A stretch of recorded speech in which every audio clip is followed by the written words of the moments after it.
बिस्मिल्लाहिर्रहमानिर्रहीम। रमज़ान 2026। लेकिन ये रमज़ान बिल्कुल भी ऐसा महीना नहीं होगा जो चुपचाप गुजर जाएगा। आप एक कहानी सुनेंगे, नफ्स की कहानी। वो नफ्स जो अपनी रचना के बाद अल्लाह के साथ हुई एक भूली बिसरी बातचीत को याद करेगा। इस पाक महीने में रमज़ान के छुपे हुए राज धीरे धीरे सामने आएंगे। जब शैतानों को बंधक बना दिया जाएगा, जहन्नुम के दरवाजे बंद कर दिए जाएंगे, तब जन्नत के दरवाजे खोल दिए जाएंगे। इस वक्त आसमान में भी कुछ अजीब बदलाव होंगे और आपकी रूह रोज़े की रचना के पीछे के रहस्यों को सुनकर इंशाअल्लाह उसकी रब से और भी करीब चले जाओगे। ये वीडियो इसलिए बनाया गया है ताकि मौत से पहले तुम खुद को जगा सको। तुम देख रहे हो इस्लाम की हिदायतें। हमने अपनी रमज़ान सीरीज़ शुरू कर दी है। सब्सक्राइब करो ताकि कोई एपिसोड मिस ना हो। वीडियो को लाइक करो और कमेंट करके हमारा साथ दो। अगर तुम तैयार हो तो चलो शुरू करते हैं। अल्लाह अज़्ज़ा वजल क्यों चाहेगा कि उसके बंदे भूखे रहें? इस सवाल का जवाब हम एक ज़बरदस्त कहानी से समझ सकते हैं। कहानी कुछ ऐसी है कि अल्लाह ताला ने नफ्स को बनाया, फिर उन्होंने नफ्स से पहला सवाल किया, मैं कौन हूँ और तुम कौन हो? नफ्स ने एक पल के लिए भी सोचा नहीं। उसने कहा, आप और मैं। इस बात के पीछे छुपा था अहंकार, एक तरह की इनकार और चुनौती। इस जवाब से ऐसा लग रहा था जैसे मैं हूँ, मैं अलग हूँ, मैं अपनी मर्जी से आज़ाद हूँ। इसके नतीजे में नफ्स को जहन्नुम की आग में फेंक दिया गया। आग ने उसे चारों तरफ से घेर लिया। वो जलने लगा, टूटने लगा, दर्द में कराहने लगा। वक्त बीत गया। कितना वक्त था हम नहीं जानते। फिर एक बार वही सवाल उभरा, मैं कौन और तुम कौन? नफ्स जहन्नुम से बाहर आया, अब भी मजबूती से खड़ा था और उसने फिर से वही बात कही, मैं और आप। फिर से जहन्नुम का दरवाज़ा खोल दिया गया। आग पहले से कहीं ज़्यादा भयानक थी, जलन असहनीय थी, लगा जैसे इसका कोई अंत ही नहीं। फिर भी नफ्स ने सिर झुकाया नहीं। हर बार वही सवाल पूछा जाता और हर बार वही जवाब मिलता। आग उसे बदल नहीं पाई, सज़ा उसे विनम्र नहीं बना सकी। अब कहानी में बड़ा बदलाव आया। अब कोई जहन्नुम नहीं था, कोई आग नहीं थी। इस बार नफ्स को भूख में रखा गया। दिन बीतने लगे, उसकी ताकत कम होने लगी, अहंकार धीरे धीरे टूटने लगा।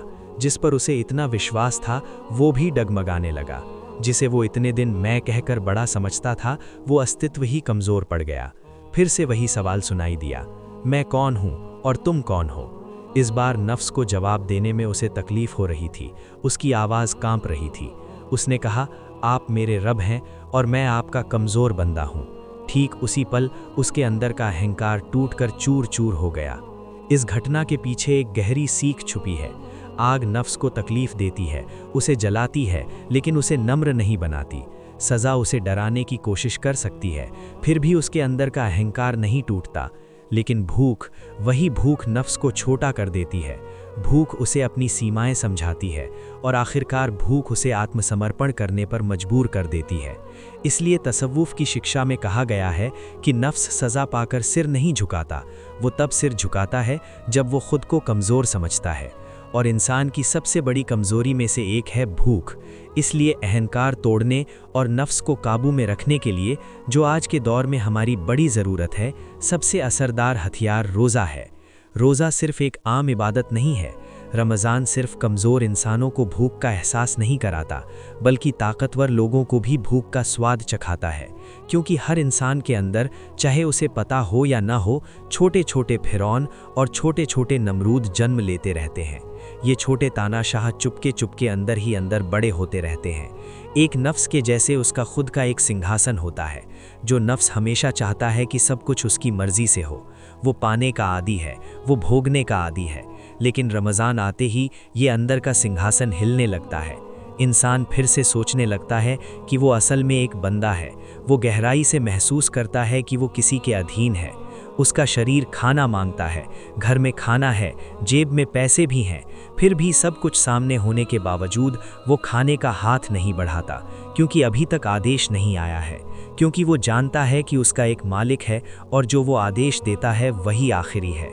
इससे भी ज़रूरी बात यह है कि वो उस पर पूरा भरोसा करता है। जिसके हाथ में जो भी नेमतें हैं वो सब उसी मालिक की दान है।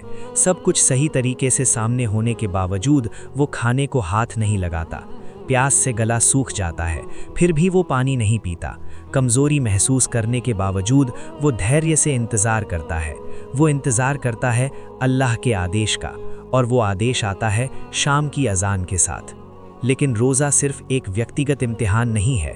रोज़ा एक ऐसी इबादत है जो सिर्फ़ एक इंसान को ही नहीं, पूरे समाज को ज़िम्मेदारी और एहसास दिलाती है। और रोज़े का एक और पहलू है जिसे हमें सिर्फ़ अपनी तरफ से नहीं बल्कि अल्लाह की खुशनुदी की नज़र से भी सोचना चाहिए। रमज़ान शरीफ के रोज़े के पीछे बहुत सारी हिकमतें छुपी हैं, बहुत सारी समझदारी है, लेकिन इन हिकमतों के बीच एक गहरा सच छिपा हुआ है। इंसानियत की असली सीख, इंसान बनने का असली एहसास रोज़े के अंदर ही गुपचुप छुपा है। अब चलिए इन हिकमतों में से एक को हम थोड़े करीब से समझने की कोशिश करते हैं। एक अमीर आदमी की सोचिए, उसे पता है कि गरीब लोग तकलीफ़ में रहते हैं, बहुत बार भूखे रहते हैं, उसे पता है, लेकिन असली भूख क्या होती है ये उसने महसूस नहीं किया, क्योंकि वो कभी उस हालत से गुजरा ही नहीं। भूख की बेबसी, खाली पेट रहने का दर्द उसने खुद स्वाद नहीं लिया। जब वो परेशान होता है तो माहौल बदल देता है, चीज़ें बदल देता है, कपड़े बदल देता है, लेकिन जब उसके सामने ऐसा दिन आता है जो इंसान की मर्जी से नहीं बदलता बल्कि इंसान को ही बदलने को कहता है, तभी वो रुक जाता है, क्योंकि तब तक वो अपने अंदर के लालच से पूरी तरह आज़ाद नहीं हो पाया होता है। इतिहास में इस बात का एक जाना माना मामला है। लोग रानी के पास गए और बोले कि लोग भूख से परेशान हैं, उन्हें रोटी नहीं मिल रही। उनका जवाब बहुत सादा था, अगर उन्हें रोटी नहीं मिलती तो केक खाएं। ये बात सिर्फ उदासीनता नहीं थी, बल्कि एक ऐसी सोच का इजहार जो कभी भूख की तंगी महसूस ही नहीं की। और यहीं से रोज़े की असली भूमिका शुरू होती है। रोज़ा इंसान और उसकी नफ्स के बीच एक होशियार दूरी बनाता है, बल्कि कहा जाए तो रोज़ा इंसान को नफ्स की ग़ुलामी से आज़ाद होने का रास्ता दिखाता है। लेकिन अफसोस की बात यह है कि हम अक्सर रोज़े को बहुत ही सीमित नज़रिए से देखते हैं, सिर्फ अपनी तकलीफ़ या अपनी तरफ को ध्यान में रखते हैं। अब आइए हम इस मुद्दे को अपने रब के नज़रिए से समझने की कोशिश करते हैं। अल्लाह अज़्ज़ वजल खुद को परिचय देते हैं। वो कहते हैं, मैं रहमान हूँ, मैं रहीम हूँ। लेकिन कई बार हम ये परिचय की गहराई को महसूस नहीं कर पाते। इसका कारण ये है कि इंसान के अंदर एक स्वाभाविक प्रवृत्ति होती है कि वो जो कानों से सुनता है उसकी सच्चाई अपनी आँखों से देखना चाहता है। अगर कोई कहे कि मैं बहुत दानशील हूँ तो हम बात तो सुनते हैं, लेकिन दिल में सबूत की तलाश करते हैं। सिर्फ दावा करना काफ़ी नहीं लगता, हम कामों के ज़रिए उसे देखना चाहते हैं। अल्लाह अज़्ज़ वजल अपनी दया और दानशीलता सिर्फ बातों में नहीं बताते, वो इसे अनपेक्षित जगहों से, अनपेक्षित तरीकों से दिखाते हैं। उन्होंने पूरे ब्रह्मांड को अनगिनत नेमतों से भर दिया है, लेकिन हम अक्सर इसे समझ नहीं पाते, क्योंकि अगर कोई चीज़ हमेशा चलती रहे तो उसकी कीमत हमारे लिए कम हो जाती है। आँखों की रोशनी धीरे धीरे कम हो जाती है। अल्लाह की नेमतें भी कुछ ऐसी ही होती हैं, इतनी ज़्यादा, इतनी व्यापक, इतनी लगातार कि हम उनसे आदत पड़ जाते हैं। आँखें देखती हैं लेकिन गहराई से नहीं देखती, दिल महसूस नहीं करता। थोड़ा सोचिए, अगर किसी ऑफिस में रोज़ पानी मिलता रहे और आप किसी को एक गिलास पानी दें तो शायद वो आपको धन्यवाद भी ना कहे, क्योंकि वो तो हमेशा से था। लेकिन अगर कोई रेगिस्तान में जब बहुत प्यास लगी हो और जीभ सूख गई हो, उसी वक्त अगर आप उसे एक घूंट पानी दें तो वो पानी जिंदगी भर नहीं भुलाएगा। पानी तो वही था, लेकिन हालत बदल गई थी। अल्लाह बहुत सारी नेमतें देते हैं, लेकिन हम तब तक उनकी कद्र नहीं करते जब तक हमें उनकी कमी महसूस ना हो। तब जो कुछ भी है उसकी मौजूदगी का एहसास तक नहीं होता।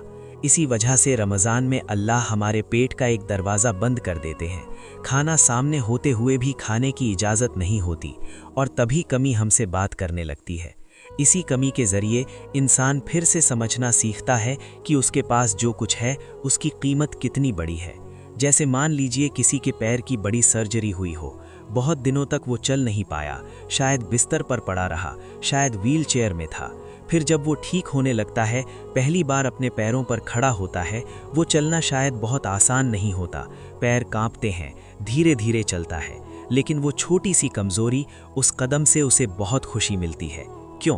क्योंकि तब उसे समझ आता है कि मैं फिर से चल पा रहा हूँ। रमज़ान भी हमें याद दिलाता है कि हमारी ज़िंदगी में कितनी बरकतें हैं।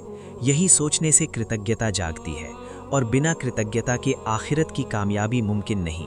कृतज्ञता आखिरत के रास्ते आगे बढ़ने की ताकत है, लेकिन अगर उस बरकत देने वाले को पहचाना ना जाए तो कृतज्ञता गलत दरवाजे पर पहुंचती है। तब धन्यवाद गलत दरवाजे पर पहुंचता है। रोज़ा ये गलती ठीक कर देता है, क्योंकि आपके सामने खाना है फिर भी आप खाना नहीं खा रहे। इसका मतलब साफ है कि इस मेज़ का असली मालिक आप नहीं हैं। यही इंसान महसूस करता है वो एक बंदा है और किसी के अधीन है। रमज़ान के महीने में आध्यात्मिक दुनिया में कुछ खास घटनाएं होती हैं। उनमें से एक ये है कि अल्लाह जन्नत के पहरेदारों के नेता फ़रिश्ता रिदवान को बुलाते हैं। रिदवान जिम्मेदार फ़रिश्तों में से एक है जो बहुत वफ़ादार है और हमेशा गहरी इज्जत के साथ अल्लाह के हुक्मों को मानने को तैयार रहता है। वो कहता है, हे मेरे रब, मैं आपके हुक्म के लिए तैयार हूँ। तब अल्लाह हुक्म देते हैं कि जन्नत को तैयार करो, उसे सजाओ, ताकि मोहम्मद सल्लल्लाहु अलैहि वसल्लम की उम्मत के रोज़ेदार मोमिनों के लिए रमज़ान के महीने के आखिरी तक सब कुछ मुअय्यन हो जाए। जन्नत के दरवाजे वसलाम के उम्मत के रोज़ेदार मोमिनों के लिए जहन्नम के दरवाजे बंद कर दो और रमज़ान का महीना ख़त्म होने तक उन्हें बंद ही रखो। मालिक समझ गए कि ये बहुत गंभीर और अहम जिम्मेदारी है। उन्होंने इसे अपनी जिम्मेदारी बना लिया ताकि रमज़ान के महीने में मोहम्मद सल्लल्लाहु अलैहि वसल्लम की उम्मत में से कोई भी जहन्नम में न जाए। फिर अल्लाह ने जिब्रील को बुलाया। जिब्रील वो मुख्य फरिश्ते हैं जो नबियों तक वही पहुंचाते हैं। वे फरिश्तों में सबसे ज़्यादा ज्ञानी हैं। वे हमेशा अल्लाह की सेवा में तत्पर रहते हैं। उन्होंने कहा, हुक्म दीजिए हे। मेरे अल्लाह ने तब हुक्म दिया कि वे ज़मीन पर उतरें और बागी शैतानों को काबू में करें, ताकि वे मोहम्मद सल्लल्लाहु अलैहि वसल्लम के उम्मत के रोज़ा और इफ्तार में बाधा न डाल सकें। जिब्रील जानते हैं कि रमज़ान में शैतान ख़ास तौर पर मोमिनों को भटकाने का मौका ढूंढते हैं। वे तुरंत ज़मीन पर उतरते हैं और बागी शैतानों को जंजीरों में बांध देते हैं, ताकि पूरे रमज़ान महीने में मोमिनों की इबादत में कोई रुकावट ना आए। ये भी इंतज़ाम किया जाता है कि वे दिल लगाकर अल्लाह की इबादत कर सकें। इस महीने अल्लाह हर रोज़ अपने बंदों पर रहमत और बरकत बरसाता है। रोज़ाना कई मोमिनों को जहन्नम से आज़ाद करते हैं। अल्लाह ने हर आसमान पर ख़ास फरिश्ते तैनात किए हैं। उनका फैलाव इतना बड़ा है कि एक पंख पूरब की तरफ और दूसरा पश्चिम की तरफ फैला हुआ है। ये फरिश्ते सुंदर प्रवाल, मोती और कीमती रत्नों से सजे हुए हैं। ये फरिश्ते पुकारते रहते हैं, कोई तौबा करेगा, उसकी तौबा कबूल होगी। कोई दुआ करेगा, उसकी दुआ स्वीकार की जाएगी। कोई जुल्म का शिकार है, अल्लाह उसकी मदद करेगा। कोई माफ़ी मांगेगा, अल्लाह उसके गुनाह माफ़ कर देगा। किसी की कोई ख्वाहिश है, हमारा रब उसे पूरा करेगा। रमज़ान के पूरे महीने अल्लाह ताला उसे याद करता है, बंदों को बुलाते रहते हैं।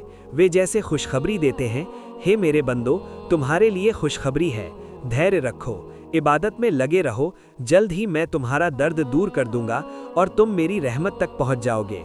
अल्लाह की रहमत और दया इतनी व्यापक है कि वो बार बार अपने बंदों को बुलाता है, उन्हें उम्मीद देता है, धैर्य के लिए प्रोत्साहित करता है।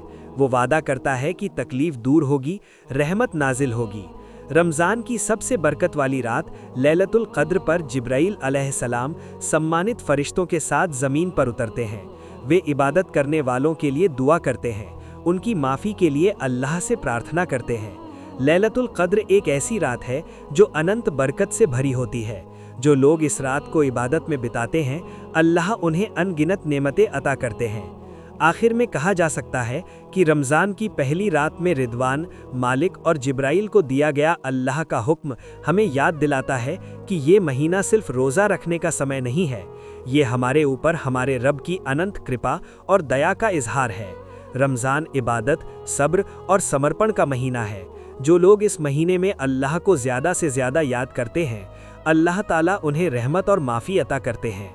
इफ्तार के वक्त मेज़ सजती है, रोटी होती है, पानी होता है, तरह तरह के खाने होते हैं, फिर भी लोग बैठकर खा नहीं पाते।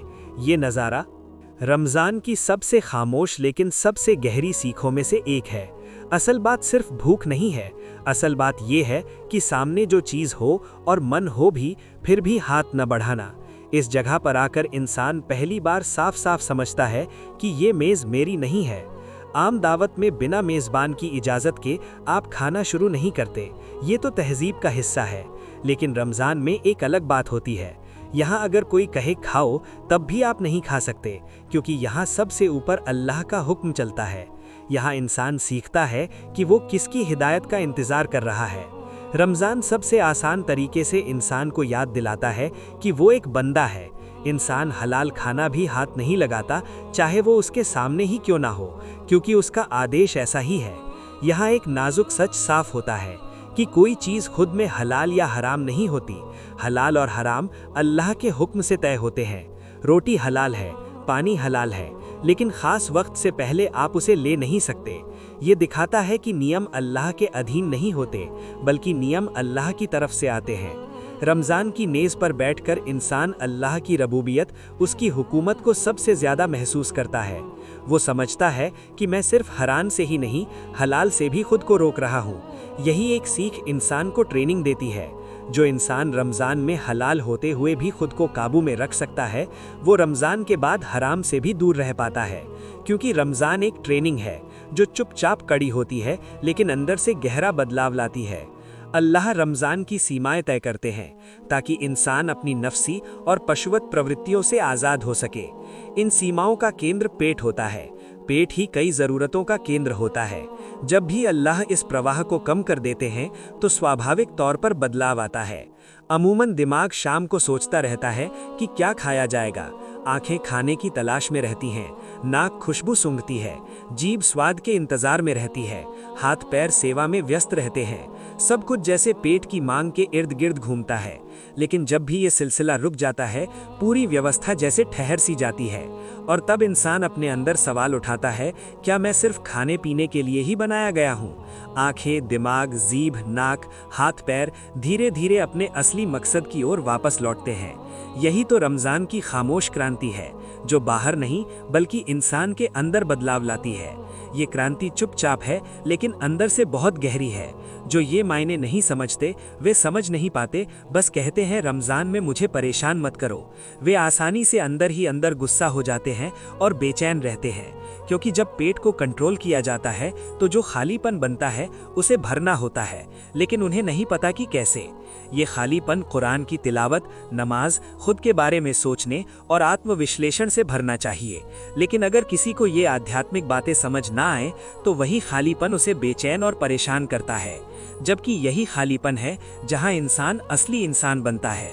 हम ज्यादातर वक्त वजहों के पीछे छुपकर अपनी जिंदगी बिताते हैं। पेड़ से एक सेब उठाता हूँ, लेकिन ये नहीं सोचता कि ये फल असल में किसका दिया हुआ है। जब ये एहसास नहीं होता तो कृतज्ञता भी कम हो जाती है, दुख कम हो जाता है, उपेक्षा होने लगती है। रोज़ा और रमज़ान आते हैं और ये कारण की परतें हटा देते हैं। रमज़ान में मोमिन अचानक एक अनुशासित टीम की तरह हो जाते हैं। इसका गहरा मतलब है, एक सेना का मतलब होता है अनुशासन, एकता और वफादारी। हम सब एक साथ खाना छोड़ देते हैं, हम सब एक साथ इफ्तार करते हैं। ये नज़ारा अल्लाह को बहुत पसंद है, क्योंकि वो चाहते हैं कि उनके बंदे बिखरे हुए ना रहें बल्कि जुड़े रहें। जैसे आटा गूंथते वक्त सारे सामान एक साथ मिल जाते हैं, जुड़ जाते हैं, एक होकर सब कुछ संभव हो जाता है। इसी वजह से इस्लाम में कई इबादतें सामूहिक होती हैं, क्योंकि अकेला इंसान कमज़ोर होता है, लेकिन जब सब साथ होते हैं तो रहमत बरसती है। रेगिस्तान में कुछ पेड़ होते हैं जिनकी जड़ें बहुत दूर तक जाती हैं, लेकिन उनके पत्ते नहीं होते, इसलिए वो बारिश नहीं पकड़ पाते। वहीं छोटे छोटे पेड़ जब एक साथ खड़े होते हैं तो वहाँ बारिश होती है। रमज़ान में मोमिन कंधे से कंधा मिलाकर खड़े होते हैं और रहमत बरसती रहती है। दुआ में भी यही बात है, जितनी ज़्यादा दुआ सामूहिक होती है उतनी ही ये कबूल के करीब होती है। रमज़ान में ये सामूहिक स्थिति बनती है कि लाखों लोग एक ही समय में एक ही नीयत से भूखे रहते हैं। ये सिर्फ भूखे रहने की बात नहीं है, बल्कि ये सामूहिक वफादारी का एक अनोखा इजहार है। इसी वजह से रमज़ान की रहमत अलग तरीके से बरसती है, और भी व्यापक रूप से, और भी उदारता से, और माफ़ी के दरवाजे खोलती है। मान लीजिए आप बाजार से कुछ किलो टमाटर खरीद रहे हैं, तब आप अच्छे और ख़राब अलग कर देते हैं। ख़राब हो जाए तो छोड़ देते हैं, लेकिन जब टन टन टमाटर लिया जाता है तो उसमें छोटी मोटी खराबी होने पर भी कई टमाटर रख लिए जाते हैं, क्योंकि वहाँ बहुतायत होती है। रहमत का मामला भी ऐसा ही है। रमज़ान में लोग अकेले नहीं बल्कि एक साथ मिलकर अल्लाह के दरवाजे पर आते हैं। तब रहमत ऐसा लगता है जैसे कह रही हो, देखो ये सब एक साथ आए हैं। जिनके अंदर कमज़ोरी और गलतियां हैं वे भी इस समूह के अंदर जगह पा जाते हैं। इस वक्त इंसान मन ही मन कहता है हे मेरे रब, मैं शायद कमज़ोर हूँ, मेरे अमल पूरे नहीं हैं, लेकिन इस जमात की बरकत से क्या आप मुझे भी कबूल करेंगे। रमज़ान ऐसा मौन अरदास का महीना है, लेकिन ये एकता सिर्फ दुआ तक ही सीमित नहीं है। यहाँ एक और गहरा पहलू है, अमीर और गरीब के बीच एक अदृश्य पुल का बनना। आमतौर पर अमीर जानते हैं कि गरीब को तकलीफ होती है, लेकिन वे उसे महसूस नहीं कर पाते, और गरीब समय सोचता है कि अमीर उसे समझ नहीं पाते। इनके बीच एक अनदेखी दीवार बन जाती है। रमज़ान आते ही वो दीवार पतली हो जाती है। अमीर भूख महसूस करते हैं, गरीब देखते हैं कि वे अकेले नहीं हैं। यही आभार का मतलब समझ आता है। लेकिन आभार का मतलब बस बैठे रहना नहीं है। आभार का मतलब सिर्फ ये नहीं कि जो है उसी में खुश रहो, बल्कि आभार का मतलब है कोशिश करना, मेहनत करना, संघर्ष करना। लेकिन याद रखना, नतीजा अल्लाह के हाथ में है। यहाँ मेहनत है, लेकिन अहंकार नहीं। अब सवाल उठता है कि कठिन परीक्षा कौन सी है, गरीबी या संपदा? इसका आसान जवाब नहीं है, लेकिन एक बात है, जितनी साफ सफाई की ताकत बढ़ती है, उतनी ही जिम्मेदारी भी बढ़ती है। गरीब के पास जो है वो सीमित होता है, उसकी लड़ाई भी सीमित होती है। लेकिन जिसकी ताकत ज्यादा होती है, उसकी जिम्मेदारी भी ज्यादा होती है। वो अपनी ताकत कैसे इस्तेमाल करता है, यही उसकी बड़ी परीक्षा होती है। इसलिए उमर रादियल्लाहु अन्हु रात को अपने कंधे पर खाने का बोझ उठाकर सड़क पर निकलते थे। वो कहते थे कि अगर किसी घर में कोई भूखा है तो इस बारे में अल्लाह मुझसे सवाल करेगा। ये रुतबे का घमंड नहीं है, बल्कि जिम्मेदारी का जागरूक एहसास है। रमज़ान आकर फिर से ये जिम्मेदारी की याद दिलाता है। जिनके पास ताकत है, उन्हें उन लोगों का दर्द महसूस करना चाहिए जिनके पास नहीं है। सीखो, और जिनके पास ये नहीं है, वे देखते हैं कि वे अकेले नहीं हैं। इस तरह दिल के अंदर एक धारा बनती है जो इंसान को करीब लाती है। इसका एक खूबसूरत उदाहरण इमाम आज़म अबू हनीफा रहमाहुल्लाह है। एक दिन लोग आए और बोले, आपके जहाज डूब गए हैं। उन्होंने अपना हाथ छाती पर रखकर कहा, अल्हम्दुलिल्लाह। कुछ देर बाद बताया गया कि जो जहाज डूबा है वो आपका नहीं है। उन्होंने फिर से अपना हाथ छाती पर रखा और कहा, अल्हम्दुलिल्लाह। बाहर से दो आवाज़ें एक जैसी सुनाई दी, लेकिन अंदर की हालत अलग थी। उन्होंने अपने दिल की जांच की। नुकसान की खबर सुनकर क्या वे दुखी हुए, और डूबने की खबर सुनकर क्या वे ज्यादा खुश हुए? दुनिया की तरफ कोई लगाव काम करता है क्या? जब उसने देखा कि दिल स्थिर है, तभी उसने कृतज्ञता जताई। ये दुनिया को नकारना नहीं है, बल्कि दुनिया को उसकी सही जगह पर रखना है। एक उदाहरण सोचो, एक आदमी के पास दुनिया भर में बड़े बड़े कारोबार है, उसकी बड़ी संपत्ति है, साथ ही एक छोटे से गांव में एक पुराना दुकान भी है। अगर कोई आकर कहे कि उस दुकान में नुकसान हुआ है, तो क्या उसका दिल टूट जाएगा? नहीं, क्योंकि उसकी असली पूंजी वही नहीं है। इमाम अबू हनीफा के लिए आखिरत असली पूंजी थी। दुनिया उस छोटे दुकान जैसी थी, लेकिन जिसकी एकमात्र पूंजी यही दुनिया हो, उसका दिल जरूर टूटता है। रमज़ान इंसान को सिखाता है कि उसकी असली दौलत कहाँ है। इसमें एक बड़ी खतरा भी है, नियामत की कद्र ना करना। जो इंसान नियामत होते हुए उसकी कद्र नहीं करता और फिर खोने के बाद पछताता है, वो बड़ी हानि में रहता है। रमज़ान इस उदासीनता से बचने की चेतावनी देता है। ये महीना इंसान को समझाता है कि उसके पास क्या है, क्योंकि जो चीज़ नज़रअंदाज होती है वो एक दिन खो जाती है, और खोने के बाद पछतावा किसी काम का नहीं होता। रमज़ान जागरूकता का महीना है। लोग साथ में भूखे रहते हैं, साथ में कृतज्ञता सीखते हैं और साथ में उम्मीद रखते हैं। धीरे धीरे वो समझता है कि मैं अकेला नहीं हूँ, ये रास्ता भी अकेले चलने का नहीं है। इंसान आमतौर पर लोग धन्यवाद देना जानते हैं, लेकिन हमेशा ये नहीं जानते कि किसे धन्यवाद देना चाहिए। यही फर्क बहुत नाजुक लेकिन अहम होता है। जब आप किसी को कुछ देते हैं तो स्वाभाविक रूप से आप धन्यवाद की उम्मीद करते हैं। अगर आप एक गिलास पानी देते हैं तो कोई कहता है, अल्लाह आपको अच्छा बदला दे। अगर आप एक प्लेट खाना देते हैं तो एक मुस्कुराहट वापस मिलती है। कृतज्ञता तो नियामत का स्वाभाविक जवाब है। अल्लाह निरंतर दान करते रहते हैं, दिखाओ या छिपाओ, चाहे मांगे या ना मांगे। लेकिन अगर इंसान नियामत देने वाले असली मालिक को सही से ना पहचान पाए तो धन्यवाद गलत जगह पहुंच जाता है।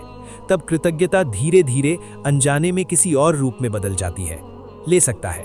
बादियुज़ ज़मान सईद नूरसी ने इस खतरे को बहुत साफ शब्दों में समझाया है। जो आदमी नहीं जानता कि किसका शुक्रिया अदा करना चाहिए, उसकी कृतज्ञता शिर्क यानी ईश्वर के साथ साझेदारी में बदल जाती है। एक उदाहरण सोचो, तुम एक मुर्गी को खाना देते हो, पानी देते हो, उसकी देखभाल करते हो, लेकिन वो जाकर पड़ोसी खेत में अंडे देती है। तब तुम कहोगे कि उसने अपना कर्तव्य सही जगह नहीं निभाया। इंसान भी ऐसा कर सकता है, नियामत एक जगह से मिलता है लेकिन कृतज्ञता दूसरी जगह जताता है। अल्लाह देता है लेकिन इंसान अक्सर धन्यवाद घुमाकर वजहों की तरफ कर देता है, डॉक्टर की तरफ, बॉस की तरफ, किस्मत की तरफ। समय या हालात की बात करें तो ये सब पर्दा बन जाते हैं और असली देने वाला छुप जाता है। रोज़ा ये पर्दे रमज़ान में हटा देता है। आप देखते हैं सब कुछ ठीक है, खाना तैयार है, सारे सामान सामने हैं, फिर भी आप खा नहीं पा रहे। ये नज़ारा सारी वजहों को चुप करा देता है। रोटी है, हाथ है, मुंह है, फिर भी खाना मुमकिन नहीं। तो दिक्कत रोटी में नहीं, मुंह में नहीं, वजह में नहीं, असली बात है हुक्म। यहीं पर आदमी रुक जाता है, उसे समझ आने लगता है, मैं सोचता था कि मैं खुद खा रहा हूं, लेकिन असल में मुझे खिलाया जा रहा था। ये एहसास कृतज्ञता की दिशा दिखाता है, देता है। अब सवाल ये उठता है कि किसने दिया और धन्यवाद उसका सही पता कौन खोज पाता है। रोजा थोड़े वक्त के लिए इन बरकतों को रोककर बरकतों वाले को पहचानने का मौका देता है। ज्यादातर लोग दाता को नहीं देख पाते क्योंकि बरकतें इतनी होती हैं जैसे सूर्य की तरफ नहीं देखा जा सकता, क्योंकि वो बहुत तेज होता है और हमेशा वही रहता है। अल्लाह ताकत से देता है, चुपचाप और लगातार देता है। वो सूखी डाल से अंगूर निकालता है, मिट्टी से स्वाद निकालता है। रज़ीक ऐसे जगहों से आता है जिसकी कभी कल्पना भी नहीं की जाती, लेकिन इंसान आदत में पड़ जाता है। जो चीज हमेशा रहती है उसकी कीमत नजर नहीं आती। रोजाना खाना खाना आम लगने लगता है। रोज जो नजारा दिखता है वो फीका पड़ जाता है। रोज बहता हुआ पानी भी खास नहीं लगता, लेकिन जब कुछ वक्त के लिए वो नहीं होता तब उसकी कीमत समझ आती है। रमजान थोड़े समय के लिए ये कमी लेकर आता है। ये एक जानबूझकर की गई कमी है, एक सीख देने वाली कमी है। इस कमी से मौजूदगी की मिठास बढ़ जाती है। कुछ दिनों तक चलना पाने के बाद जब कोई पहली बार चलता है तो वो छोटा सा कदम भी खुशी देता है, क्योंकि कमी ने उस रहमत की कीमत बढ़ा दी है। रमजान भी कुछ ऐसा ही है। पूरा दिन प्यासी रहने के बाद शाम को एक घूंट पानी पीना। वो पानी आम नहीं रहता, वो तब एक वरदान बन जाता है, और वरदान को पहचानते ही दिल में कृतज्ञता जागती है। रोजा ये निर्भरता अंदर से बाहर लाता है। ये असहज लग सकता है क्योंकि यहाँ खुद से बचने का कोई मौका नहीं होता। इसी वजह से कुछ लोगों को रमजान भारी लगता है, क्योंकि रमजान इंसान को अपने आप के साथ अकेला बैठाता है। यहाँ भागने की कोई जगह नहीं होती। जब पेट शांत हो जाता है, अंदर की आवाज जोर से बोलने लगती है, और कई बार वो आवाज सुखद नहीं होती। लेकिन रमजान की सीख ठीक यही होती है। जब इंसान देखता है कि वो खुद को काबू में कर पाने पर ही इंसान अंदर से मजबूत बनता है, क्योंकि असली आजादी मतलब जो मन करे वो करना नहीं होता। असली आजादी होती है कि मन चाहे होने के बावजूद खुद को रोक पाना। रमजान यही ताकत देता है। एक दिन के लिए इंसान इस बात को अपने जीवन में अपनाए, मैं चाहता हूं लेकिन नहीं कर रहा हूं। इसी पल इच्छा शक्ति बनती है। जिसके पास इच्छा शक्ति होती है वो सिर्फ अपनी आदतों या लालच के पीछे नहीं चलता, वो ऐसा इंसान बन जाता है जो फैसले ले सकता है। रमजान इंसान को ऐसी एक पहचान देता है जो चुनने में सक्षम होती है। इस बदलाव के साथ ही लापरवाही धीरे धीरे खत्म होने लगती है, क्योंकि ज्यादातर समय इंसान अपनी आदतों में जीता है। वो खाता है, पीता है, बात करता है, गुस्सा होता है, खुश होता है, लेकिन कभी रुक कर नहीं सोचता कि क्यों। रमजान इस अपने आप चलने वाली जिंदगी को तोड़ देता है। अचानक इंसान समझता है कि आमतौर पर इस वक्त मैं खा रहा था, इस वक्त मैं पानी पी रहा था। ये जागरूकता उस पल को गहरा बनाती है। इंसान वर्तमान वक्त को महसूस करना सीखता है। यही हालत लापरवाही के उलट है। लापरवाही का मतलब है बिना सोचे समझे जीना। रमजान सिखाता है सचेत होकर जीना। एक दिन के लिए इंसान अपने शरीर को कंट्रोल करता है, लेकिन असली फायदा आत्मा को होता है। जब पेट शांत हो जाता है तब दिल बोलता है, बोलना शुरू होता है, और जब दिल बोलता है तो इंसान सुनना शुरू करता है। इसीलिए रमजान में कुरान को अलग तरीके से पढ़ा जाता है, नमाज अलग तरीके से अदा की जाती है, दुआ और गहराई से महसूस होती है, क्योंकि अंदर के अनावश्यक शोर कम हो जाते हैं। आमतौर पर इंसान के अंदर बहुत भीड़ होती है, जरूरतें एक के बाद एक बोलती रहती हैं। रमजान उस भीड़ को कम कर देता है। तब इंसान पहली बार अपनी आवाज सुन पाता है। कभी कभी ये थोड़ा असहज भी लगता है, क्योंकि हम अक्सर खुद से ही दूर भागते रहते हैं। रमजान हमें चुप नहीं करवाता, बल्कि सच का सामना कराता है। यही सामना इंसान को परिपक्व बनाता है। रोजे के जरिए इंसान जानवरों जैसी इच्छाओं और इंसानी इच्छाओं में फर्क समझ जाना। यहीं से इंसान के अंदर संतुलन बनता है। भूख लगती है, लेकिन वही जीवन का मकसद नहीं बनती। नींद आती है, पर यह जिम्मेदारी से भागने का बहाना नहीं बनती। खुशी होती है, लेकिन वो इंसान को कंट्रोल नहीं करती। इंसान तब अपनी इच्छाओं को समझने की बजाय सीख जाता है कि उन्हें कैसे कंट्रोल करना है। इसी वजह से रोजा इंसान को असली मायनों में इंसान बनाता है। ये सीख शायद अस्थायी हो, लेकिन इसका असर लंबे समय तक रहता है, क्योंकि अगर इंसान समझ जाए कि वो खुद को रोक सकता है। समय सोचता है कि अमीर उसे समझ नहीं पाते।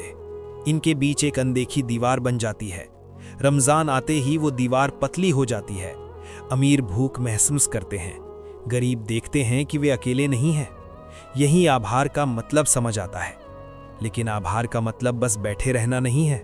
आभार का मतलब सिर्फ ये नहीं कि जो है उसी में खुश रहो, बल्कि आभार का मतलब है कोशिश करना, मेहनत करना, संघर्ष करना। लेकिन याद रखना, नतीजा अल्लाह के हाथ में है।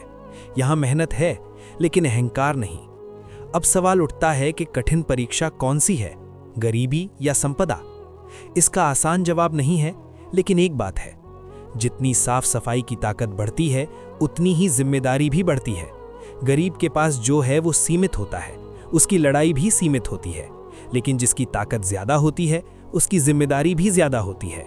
वो अपनी ताकत कैसे इस्तेमाल करता है, यही उसकी बड़ी परीक्षा होती है। इसलिए उमर रादियल्लाहु अन्हु रात को अपने कंधे पर खाने का बोझ उठाकर सड़क पर निकलते थे। वो कहते थे कि अगर किसी घर में कोई भूखा है तो इस बारे में अल्लाह मुझसे सवाल करेगा। ये रुतबे का घमंड नहीं है, बल्कि जिम्मेदारी का जागरूक एहसास है। रमज़ान आकर फिर से ये जिम्मेदारी की याद दिलाता है। जिनके पास ताकत है, उन्हें उन लोगों का दर्द महसूस करना चाहिए जिनके पास नहीं है। सीखो, और जिनके पास ये नहीं है, वे देखते हैं कि वे अकेले नहीं हैं। इस तरह दिल के अंदर एक धारा बनती है जो इंसान को करीब लाती है। इसका एक खूबसूरत उदाहरण इमाम आज़म अबू हनीफा रहमाहुल्लाह है। एक दिन लोग आए और बोले, आपके जहाज डूब गए हैं।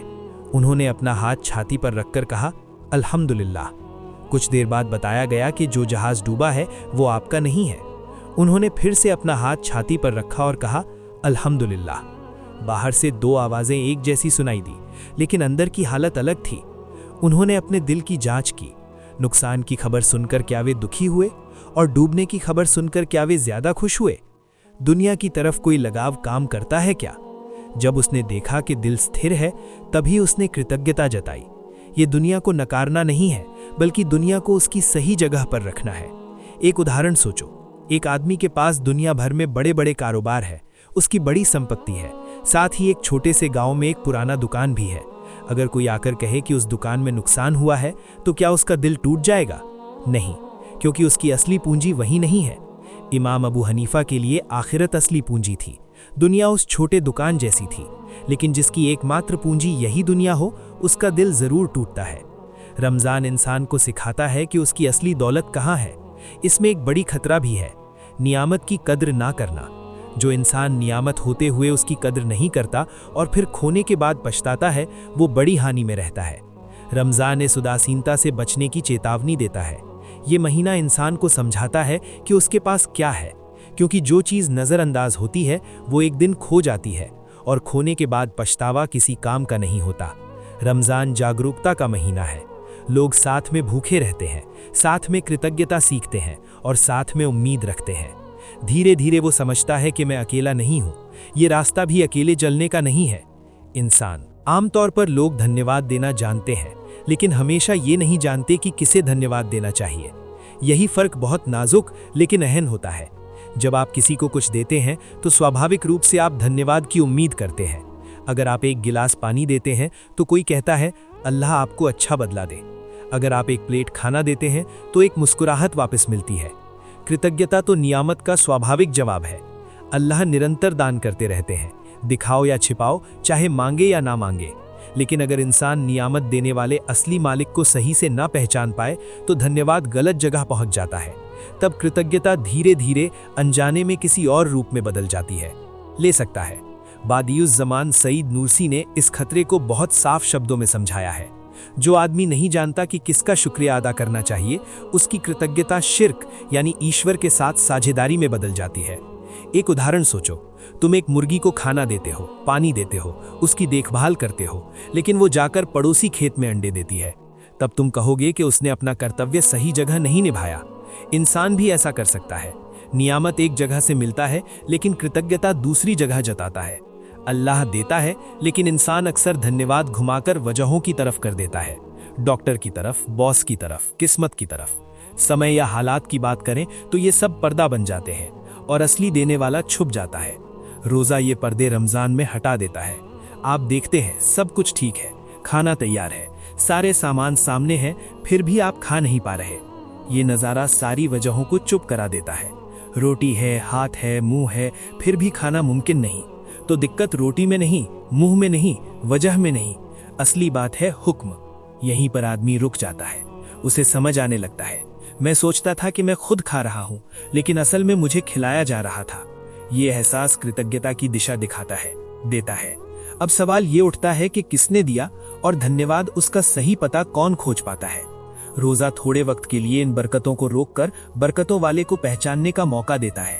ज्यादातर लोग दाता को नहीं देख पाते क्योंकि बरकतें इतनी होती हैं जैसे सूर्य की तरफ नहीं देखा जा सकता, क्योंकि वो बहुत तेज होता है और हमेशा वही रहता है। अल्लाह ताकत से देता है, चुपचाप और लगातार देता है। वो सूखी डाल से अंगूर निकालता है, मिट्टी से स्वाद निकालता है।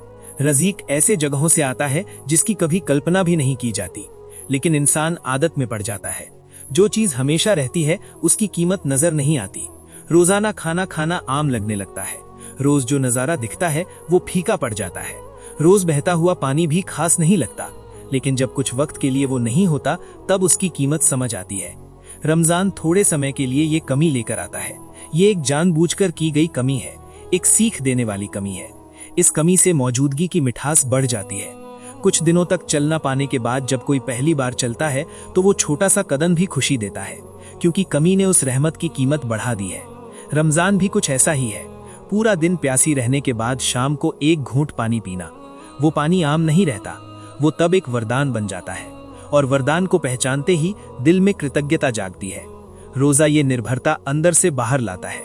ये असहज लग सकता है क्योंकि यहाँ खुद से बचने का कोई मौका नहीं होता।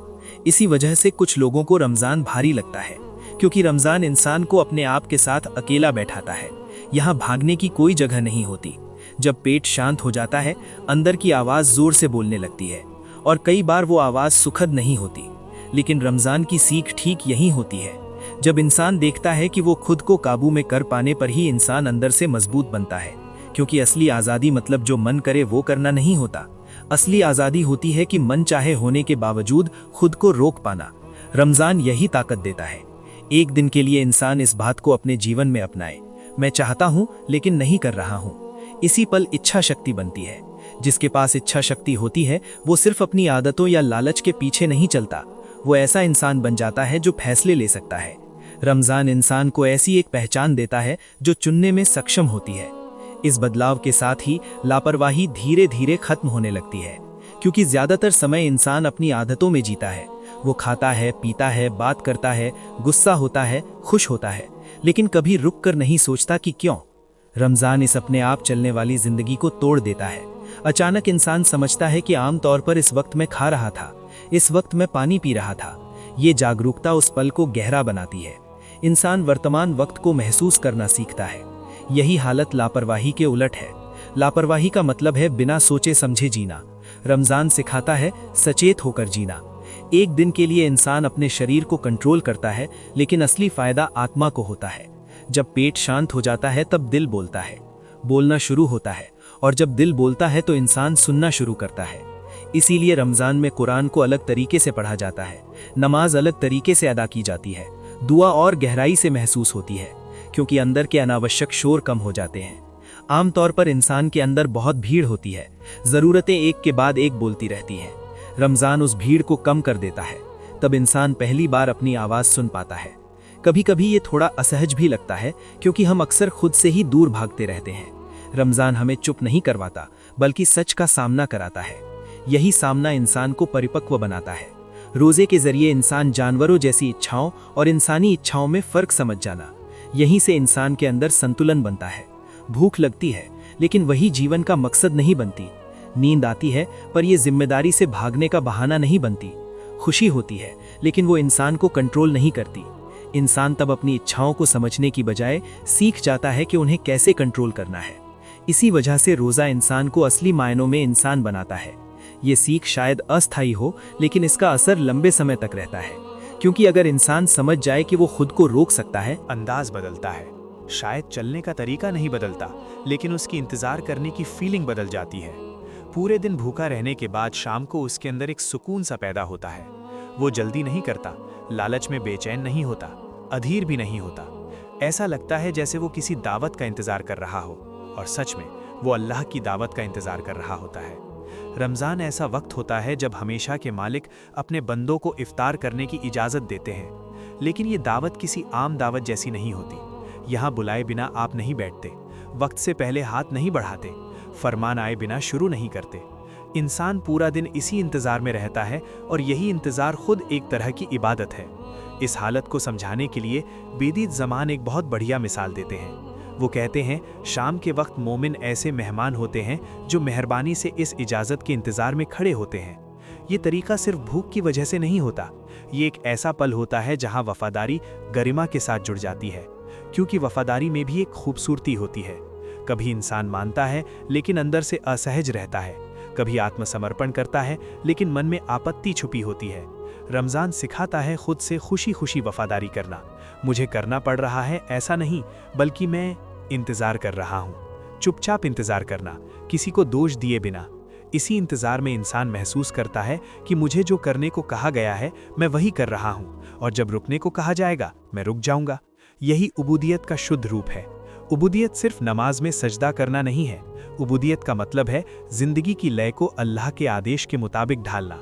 रमज़ान इस लय को सामूहिक रूप देता है। थोड़ा सोचिए, आम दिनों में लोग अलग अलग वक्त खाना खाते हैं, अलग अलग वक्त सोते हैं, अलग अलग आदतों से ज़िंदगी बिताते हैं, लेकिन रमज़ान में सब एक ही वक्त पर रुकते हैं, एक ही वक्त पर शुरू करते हैं। ये कोई संयोग नहीं है। अल्लाह अज़्ज़ा वजल खुश होते हैं जब उसके बंदर साथ साथ चलते हैं। ये एक सेना की अनुशासन जैसी होती है। आदेश आता है, सब मानते हैं, आदेश खत्म होता है, सब आराम करते हैं। इस अनुशासन में कोई आगे नहीं बढ़ता, कोई पीछे नहीं रहता। अमीर और गरीब एक ही समय भूखे होते हैं, ताकतवर और कमज़ोर एक ही वक्त इंतज़ार करते हैं। ये समानता घमंड को कम करती है, क्योंकि यहाँ कोई ख़ास फ़ायदा नहीं उठाता। खाने की मेज़ पर सब मेहमान होते हैं, और मेहमान होना इंसान को आदाब सिखाता है। एक मेहमान जानता है कि वो मेज़ का मालिक नहीं है, वो इंतज़ार करना जानता है। जो दिया जाता है उसी में संतुष्ट रहना जानता है। रमज़ान इंसान को ये मेहमान की चेतना हमें जीना सिखाती है। ये चेतना इंसान की ज़िंदगी को देखने का नज़रिया बदल देती है। तब वो नहीं कहता कि ये मेरा है, वो कहता है कि ये मुझे दिया गया है। ये नज़रिया इंसान को भारी बनाता है, परिपक्व बनाता है, उसके अंदर सम्मान पैदा करता है। यहीं पर वफादारी की खूबसूरती सबसे साफ झलकती है। इंसान के पास ताकत होते हुए भी इंतज़ार करता है, काबिलियत होने के बावजूद हाथ नहीं बढ़ाता। ये कोई दबाव नहीं है, ये एक स्वीकार है, और ये स्वीकार दिल को सुकून देता है। कुछ लोग रमज़ान में गुस्सैल हो जाते हैं, कुछ लोग चिड़चिड़े हो जाते हैं। ये सिर्फ भूख की वजह से नहीं है, बल्कि वे इंतज़ार का मतलब ये लोग समझ नहीं पाते। उनको लगता है इंतज़ार मतलब नुकसान, लेकिन यहाँ इंतज़ार में फ़ायदा है, क्योंकि इंतज़ार सब्र सिखाता है, और सब्र दिल को बड़ा करता है। जिसका दिल बड़ा होता है वो आसानी से सच को मान लेता है। इसी वजह से रमज़ान में इबादत का मज़ा कुछ और ही होता है। नमाज शायद मुश्किल लगती है, लेकिन गहराई होती है। दुआ शायद छोटी होती है, लेकिन ज़्यादा दिल से होती है। लोग जल्दी में कम होते हैं, क्योंकि जल्दी में रहना दुनिया की फितरत है, इंतज़ार आखिरत की फितरत है। रमज़ान इंसान को इस बदलाव की राह पर ट्रेनिंग देता है। वो पूरा दिन इंतज़ार करता है, शाम को इजाज़त मिलती है, फिर वो शुरू होता है। ये शुरुआत सिर्फ खाना नहीं होती, बल्कि अनुमति लेकर किया गया एक काम होता है, और अनुमति लेकर किया गया काम दिल को सुकून देता है। इसी वजह से इफ्तार का पल इतना खास होता है, क्योंकि उस वक्त सिर्फ पेट ही नहीं, दिल भी खुल जाता है। उस पल इंसान महसूस करता है, मैंने हुक्म माना है, अब मुझे दिया जा रहा है। यही एहसास इंसान को असली बंदा बनाता है। बंदा होना मतलब छोटा नहीं होता, बल्कि अपनी जगह जानना होता है, और जो अपनी जगह जानता है वो हदें नहीं लांघता। रमज़ान इंसान को उसकी सही जगह पर वापस ले आता है। फिर रमज़ान ख़त्म हो जाता है, कैलेंडर के पन्ने बदल जाते हैं, सहरियाँ रुक जाती है, खाना फिर से अपनी पुरानी रूटीन पर लौट आता है। लेकिन सवाल ये रहता है कि क्या रमज़ान सच में ख़त्म हो गया? अगर रमज़ान सिर्फ भूख का नाम होता तो महीने के ख़त्म होते ही वो भी ख़त्म हो जाता। लेकिन रमज़ान इंसान के अंदर एक छाप छोड़ जाता है। वो छाप अभी भी बाकी है या नहीं, ये रमज़ान के बाद ही पता चलता है। रमज़ान में इंसान एक तरह की ट्रेनिंग से गुजरता है। वो इंतज़ार करना सीखता है, खुद को रोकना सीखता है, छोड़ना सीखता है, और सबसे अहम बात यह है कि उसे एहसास होता है कि वो खुद को कंट्रोल कर सकता है। यही रमज़ान की असली जीत है कि इंसान एक महीने हलील चीज़ों से भी दूर रह सकता है। हो सकता है कोई सीख जाए कि हराम से भी दूर रहा जा सकता है। ये सिर्फ एक सिद्धांत नहीं बल्कि असली तजुर्बा है। रमज़ान इसका सबूत है। मैं अपना नफ्स नहीं हूँ, मैं उसका बंदी नहीं हूँ। ये सबूत खामोशी से होता है लेकिन बेहद ताकतवर होता है। मगर यहाँ एक बहुत बड़ा खतरा है, कीमत न समझना, नियामत के बीच रहकर भी नियामत को न पहचान पाना। रमज़ान में मिली नियामतों के मामले में भी यही बात लागू होती है। अगर रमज़ान की सीख को बचाया न जाए तो वो धीरे धीरे खो जाती है। अक्सर इंसान समझ भी नहीं पाता कि वो क्या खो रहा है। इसलिए रिसाला नूर की वो बात इतनी गहरी है, वो दिल छू जाता है। ऐसा लगता है जैसे ये हमारे हाथ से फिसलता जा रहा है, जैसे हम इसकी कद्र नहीं कर पा रहे, इसलिए ये हमारे हाथ छोड़कर जाना चाहता है। ये वाक्य दरअसल एक चेतावनी है। ये हमें झकझोरता है ताकि हम सिर्फ खड़े होकर इन उपहारों को जाते हुए न देखें, ताकि हम समझ सकें कि जो हमारे पास है वो हमेशा नहीं रहेगा। अगर कद्र नहीं करेंगे तो उपहार टिकेंगे नहीं, और अगर इज्जत नहीं देंगे तो बरकत स्थायी नहीं होती। रमज़ान एक मेहमान की तरह आता है और हर मेहमान की तरह जाते वक्त ये एक याद छोड़ जाता है। अगर ये यादें संजोई न जाएं तो वो मिट जाती हैं। तो रमज़ान के बाद क्या रहना चाहिए? सबसे पहले कृतज्ञता, लेकिन सिर्फ जुबान पर नहीं, सही दिशा के साथ कृतज्ञता। ऐसी कृतज्ञता जो दाता को जानती हो और वजहों में खो न जाए। दूसरा, इच्छा शक्ति, जो कुछ भी करने की ताकत नहीं बल्कि चाह कर भी न करने की ताकत हो। तीसरा, आदाब, सब चीज़ों के मालिक आप नहीं हैं, ये एहसास। चौथा, एकता की जागरूकता, मुक्ति अकेले नहीं साथ में है। दुआ, रहमत और माफ़ी भी इसी सामूहिकता के साथ आती है, ये समझ। रमज़ान ये 4 बातें छोड़कर जाता है। अगर ये नहीं है तो रमज़ान बस भूखा रहने का वक्त था, होकर भी निकल गया। लेकिन अगर ये चीज़ें रह जाती हैं तो महीने के आखिर में भी रमज़ान इंसान के अंदर जिंदा रहता है। तभी कोई इंसान कह सकता है कि रमज़ान ने मुझे छोड़ा नहीं। रमज़ान की आखिरी सीख यही है कि दुनिया ऐसी कोई चीज़ नहीं जिसे ज़ोर से पकड़ कर रखना पड़े। जितना ज़्यादा पकड़ोगे उतना ही ज़्यादा ये फिसल जाएगी। जितना ज़्यादा दावा करोगे उतना ही ज़्यादा ये तुम्हें थका देगी। लेकिन अगर समझदारी और जागरूकता के साथ जिया जाए तो दुनिया हल्की लगने लगती है। इसी वजह से इमाम आज़म दुनिया को इतनी आसानी से देख पाए, क्योंकि उसका सारा पूंजी दुनिया नहीं थी। अगर दुनिया उसके हाथ से निकल भी जाए, जब वो जाता उसका दिल नहीं कांपता था, क्योंकि उसका दिल कहीं और बंधा हुआ था। रमज़ान इंसान को दिखाता है कि उसका दिल कहाँ बंधा होना चाहिए। ये जोर जोर से नहीं, चुपचाप सिखाता है। जब पेट चुप होता है दिल बोलने लगता है, और जब दिल बोलता है इंसान जाग जाता है। रमज़ान वही जागरण का नाम है। अब रमज़ान विदा ले रहा है और एक सवाल बचता है, इस महीने में कौन बन पाया हूँ? अगर कोई इंसान इस सवाल का ईमानदारी से जवाब दे सके तो समझो रमज़ान ने अपना फ़र्ज़ निभा दिया। अल्लाह हमें उन लोगों में शामिल करे जो रमज़ान की कद्र करते हैं, जो बस विदा नहीं कहते बल्कि खुद को बदलते हैं।